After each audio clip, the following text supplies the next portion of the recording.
just want to say how great it was to work with Adele. You know, we only met at conference, last October for the first time.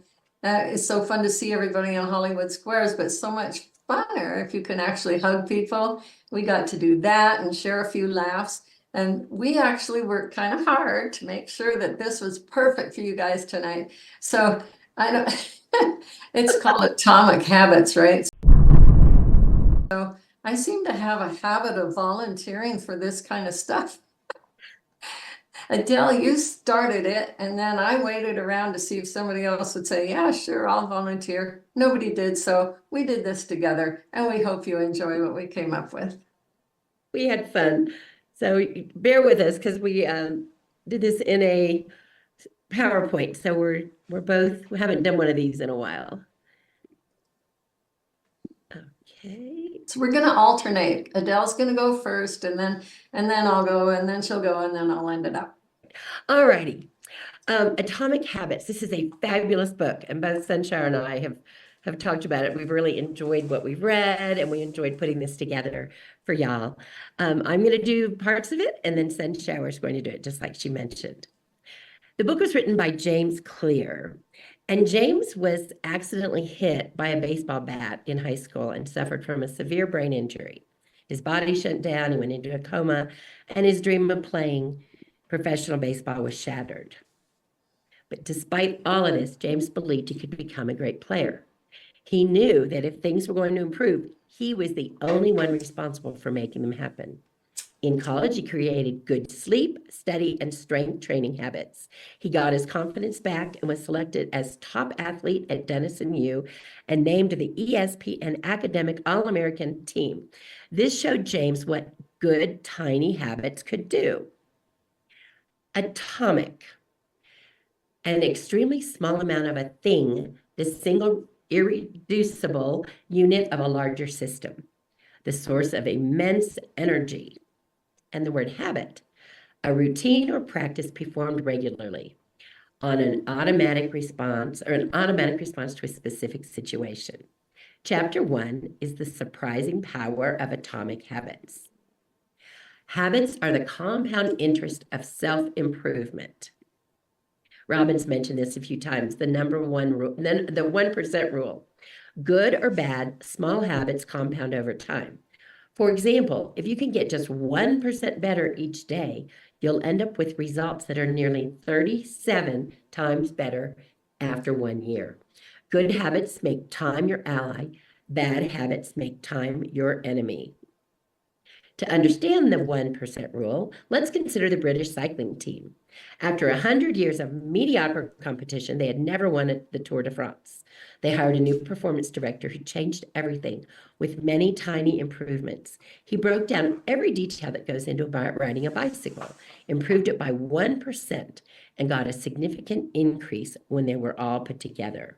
They made hundreds of tiny enhancements, including working with different gels for muscle recovery. Well, hopefully by now they use LifeWeight patches. And the long list of changes goes on. In just 5 years, the British cycling team had dominated the Olympics, and they also won 5 Tour de France's in 6 years. Your outcomes are a lagging measure of your habits. Your clutter is a lagging measure of your cleaning habits. You get what you repeat. And this is a great example. When we repeat clutter, we get a lot of clutter. James explains compound progress using an ice cube. Imagine you have an ice cube sitting on the table in front of you. The room is cold and you can see your breath. It's 25 degrees. Ever so slowly, the room begins to heat up. 26, 27, 29. The ice cube is still sitting on the table in front of you. Brr, 30 degrees, 31, still nothing happens. And 32 degrees and the ice begins to melt. 1 degree shift, and it has unlocked a huge change. Breakthrough moments are often the result of many prior actions. Bamboo can barely be seen for the first 5 years as it builds extensive root system underground before exploding 90 feet into the sky within 6 weeks. The hallmark of any compounding process, the most powerful outcomes are delayed.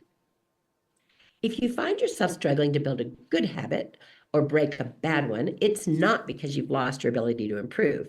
It's often because you haven't crossed what James calls the plateau of latent potential. When you finally do break through the plateau, people will call you an overnight success. Mastery requires patience. Goals are about the results you want to achieve. Systems are about the processes that lead to those results. Forget about the goals and focus on the systems instead. It wasn't the goal of winning the Tour de France that propelled the British cyclist to the top of the sport. The goal had always been there.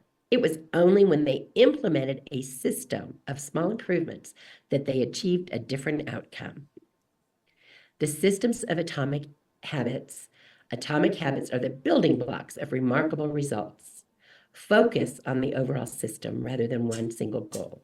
Atomic refers to a tiny change, little habits that are part of a larger system. Habits are like the atoms of our lives. They are both small and mighty. Sunshower, if you'll please take it to the chapter 2. It's such an atomic book. Can you imagine having a book that's been on Amazon and got every kind of award that Amazon even gives for this just this one book? And how many copies? It says it says 10 million copies sold, but I think it's even more now. It's an excellent book. So let's see what happens if I share a screen now. Hang on, you guys. Here we go.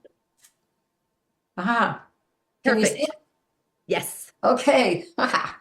So I'm doing chapters 2 and 3 right now, and chapter 2 is all about how your habits shape your identity and vice versa. So see that like target like looking thing? So in this case, it's talking about outcomes are the things that you get, processes are the things you do, and identity is what you believe. Sunshine, I think you need to shrink it in your screen because we can only see part of the screen. Oh, I don't know how to fix that. Okay. I really don't know how to fix that, you guys. Okay. I see it all. Gregory, is it? Oh, really? Okay. I mean, Oh, there. I've I seen fixed it. It was my bad. I got it. Oh, Okay, giddy. good. Oh, giddy. Okay. So just to take that, what we were just saying a little bit further and look at it from a bit of a different perspective. If you look at the outcome-based habits, they're starting in your external world, and then you're progressing towards yourself. But if you create identity-based habits, you're starting from your own belief systems and working outwards. Works a whole lot better, it turns out. So how about an identity change then? So how about this? The goal is not just to like read a book, it's to become a reader. And the goal is not to run a marathon, it's to become an athlete. Got to own it, you guys. The goal is not to learn an instrument, the goal is to become a musician. So there's such a thing that James calls cognitive slumber. So people say things like, oh, I'm terrible at directions. I'm not much of a reader. I'm bad at remembering names. Well, hey, what? Guess what? Wake up. Each time you write a page, you're a writer. Each time you practice your guitar, you're a musician. And each time you start a workout, you're an athlete. So the real reason habits matter is that habits can change your beliefs about yourself. So rather than focusing on what you want to achieve, like the chick on the left side there, focus on who you wish to become. I don't know if you recognize that, but I did that caricature of Kate Middleton a whole bunch of years ago. Okay, so chapter 3, how to build better habits in 4 simple steps. Well, what is a habit? A habit is a behavior, as Adele said, that's been repeated enough times to become automatic. Any habit can be broken down into a feedback loop, according to James, in 4 steps. The first is the cue. You see something, you smell something, you hear something, then it becomes a craving. It's like, oh yeah, I want to do that. And then it's a response and you go do it. And then there's obviously going to be a reward for that. So 4 laws of behavior change. Make something in your environment obvious, make it easy, make it attractive, and make it satisfying. Your turn. All right, thanks. Let's see. We had some issues in our trial, but okay, is that good? Looks good for me. All righty. The first law is make it obvious. The man who didn't look right. James shares a story of a woman who attended a family gathering. She'd spent years working as a paramedic and upon arriving, took one look at her father-in-law and got very concerned. She insisted he go to the ER, where he was immediately operated on for a blockage of a major artery. What did the paramedic see? When major arteries are obstructed, there's a change in the pattern of distribution of blood in the face. After many years of working with people with heart failure, the woman had unknowingly developed the ability to recognize this pattern on sight. She couldn't explain what it was, but she knew something was wrong. The brain begins by noticing what's important, sorting the details, highlighting the relevant cues, and cataloging that information for future use. With enough practice, your brain automatically encodes the lessons learned through experience. Your ability to notice the relevant cues in a given situation is the foundation for every habit you have. Consider hunger. How do you know when you're hungry? You don't have to see an apple on the counter to realize it's time to eat. Suddenly you're hungry, even though you're not sure what tipped you off. Does your mouth start salivating at the sight of this food? Could it be triggering hunger and the desire to eat? You don't need to be aware of the cue for a habit to begin. And one of the most surprising insights about your habits is that you don't need to be aware of that cue. It's all subliminal or unconscious. The Japanese railway system is regarded as one of the best in the world, and the conductors have an odd habit. As they run the train, they have an odd ritual of pointing it at different objects and calling out commands. When the train approaches a signal, the operator points and says, "Signal is green," or throughout the ride points at a speedometer and calls out the exact speed. This is called pointing and calling, a safety system designed to reduce mistakes. It may seem silly, but it works incredibly well, reduces errors by up to 85%. Pointing and calling raises the level of awareness from a non-conscious habit to a more conscious level, because the train operators must use their eyes, hands, mouths, and ears. They are more likely to notice problems before something goes wrong. Behavior change starts with awareness. Once our habits become automatic, we stop paying attention to what we are doing. Habit scorecards, they help you become more aware of your behavior. This is a little hard to see, but basically the months are across the top and you just circle the one that you're in. And then there's 31 columns plus the habit. You just list your columns on the left side, and every day, like on the 8th today, Sunshower and I both ticked off the things that we had done, and we'll do by the end of the night. This habit tracker is brilliant, and it's so simple. You just list the habits you want to create and mark them off. And I personally like to total them each day for a little bit of self-competition. Chapter 5, the best way to start a new habit is the first law of behavior change is making it obvious. Many people think they lack motivation when what they really lack is clarity. James points out how it's important to make plans beforehand about when and where we will take action. How do you intend to implement a particular habit? Cues can trigger habits such as the feel of a phone buzzing in your pocket, the smell of chocolate cookies, the sound of an ambulance siren, but the most two common cues are time and location. The implementation intention formula is I will behave and behavior at time and location. I will meditate for 15 minutes at 7 a.m. in my living room. Once an implementation intention has been set, you don't have to wait for inspiration to strike. You simply follow your predetermined plan. I will drink water every time I put on my patches after brushing my teeth in the bathroom. Habit stacking. One of the best ways to build a new habit is to identify a current habit you already do each day, and then stack your new behavior on top. This is called habit stacking. The habit stacking formula is after current habit, I will new habit. For example, after I brush my teeth, I will put on my patches. After I sit down to dinner, I will say one more thing I'm grateful for that happened today. The key is to tie your desired behavior into something you already do every day. And Sunshower, you're going to complete this presentation. Well, okay. Let's see how we can do here. How's that looking, you guys? Perfect. See everything? Okay.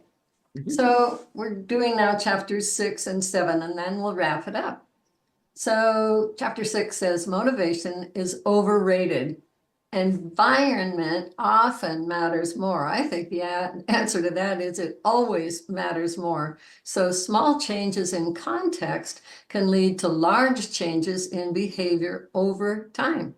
But every time a habit is initiated by a cue, so make your cues of your good habits obvious in your environment.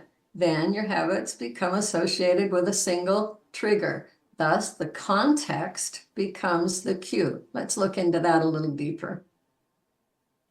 So as I said, I think that the environment thing is the big key here. It's like the invisible hand that shapes human behavior. So simple environmental changes. So something like, hey, if you want to drink more water, then how about putting some glasses of water in common places in your home or your office? Various rooms, different glasses of water. Hey, let's drink to that one. To your health. Or if you want to play your guitar more frequently, take it out of the closet and put the guitar stand, at least the guitar stand, in the middle of your living room. And then on to chapter 7, the secret to self-control, how to eliminate a bad habit. Guess what? Remove the cues from your environment. See what the arrow's pointing to here? Kind of hard to see, but it's a cell phone. Maybe it's good to remove your cell phone from the room you're working in for a few hours. So just kind of wrap it up here. James Clear is like famous. He's been teaching corporations, not just individuals, for a lot of years now.